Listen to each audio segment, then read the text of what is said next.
Hi folks, in this session we're going to be covering factorizing expressions. Now this whole process is the opposite of expanding brackets. So I know in expanding brackets we did this.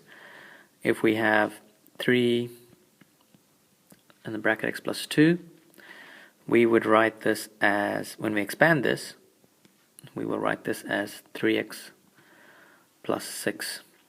So this is expanding.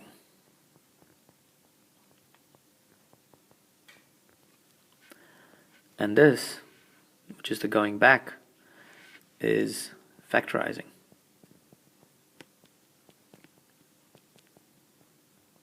Now obviously expanding is a lot easier because you're just multiplying the number outside the bracket with the variables inside.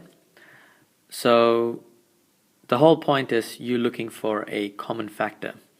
So for example, let's do a nice and simple one. If we have 7x plus 7y, now we can see here that 7 is actually a common factor.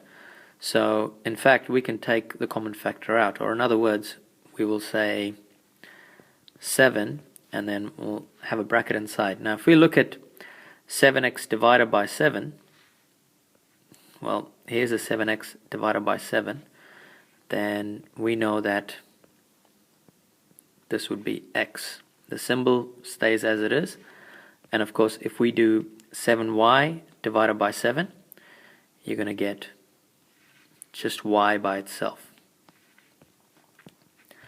So when you factorize 7x plus 7y, you are going to get 7, and inside the bracket you're going to get x plus y. So the whole idea is looking for common factors in both terms. Let's do another example, a nice and simple one. We are going to have 4x plus 20. Now we know that 4 is a common factor between 4 and 20. So what we'll do is we'll actually take 4 outside the bracket. And what you're going to get is, if we do 4x divided by 4, you're going to get x. And of course 20 divided by 4 will equal to 5.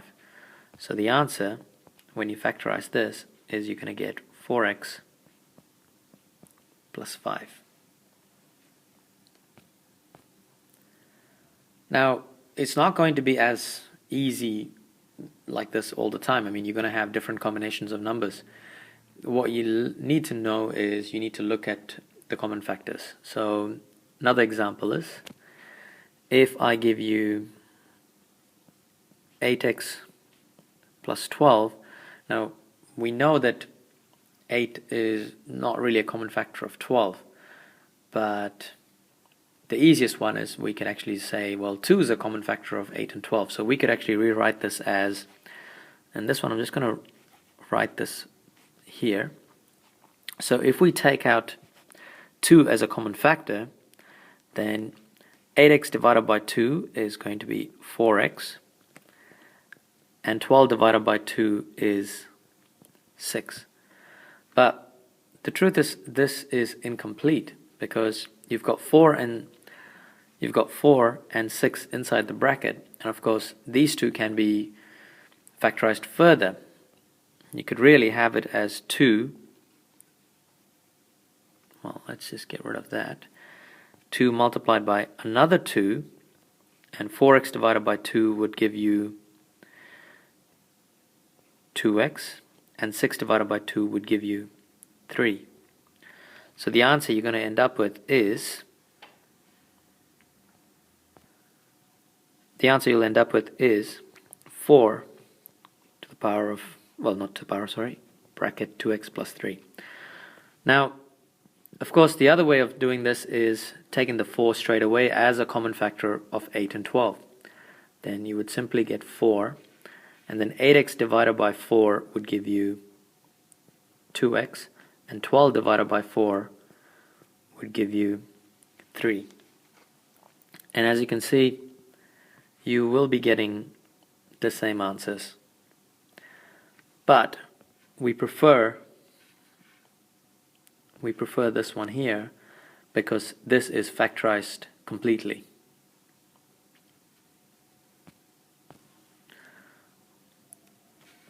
While this is also correct, it is not factorized completely.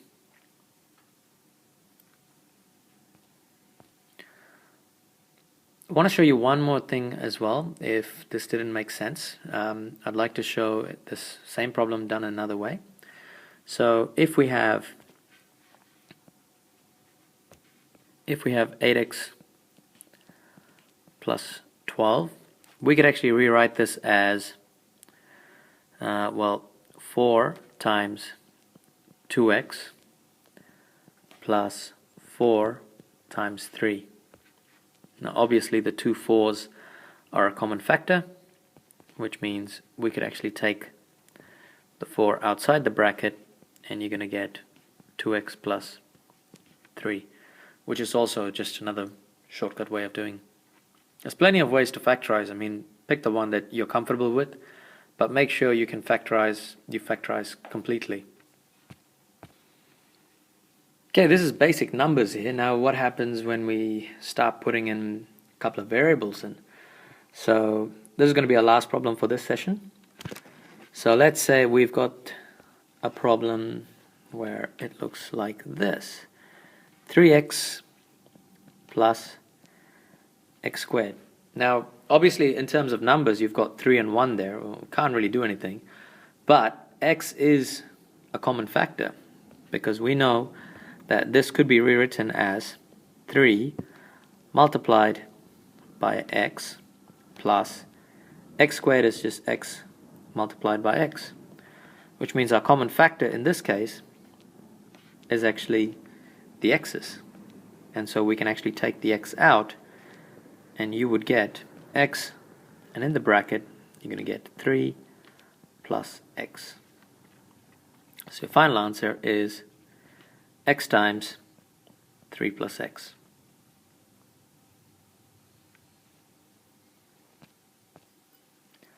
Now I know I said this was going to be the last problem, but I think there's one more problem that I would like to show you guys, and then I'll end this session. So the next one is what happens when you have more than 2 terms. So let's say you've got a question that looks like this. You've got AB plus AC plus 2AD. Now if we want to factorize this, you've got to look for a common factor. Now obviously there's no numbers here that's going to be of any value, but what we do know is that there is an A in all 3 terms, which means A is the common factor, and we could actually take A out. And if we take A out, well, we look at the first term. AB divided by A is just B. AC divided by A is C. And finally 2AD divided by A is simply 2D. And that's our answer. It's going to be A multiplied by B plus C plus 2D. Okay, this is just the first part of factorizing linear expressions. I'll be covering a little bit more with powers of powers in the next session. Okay, thanks for watching, guys.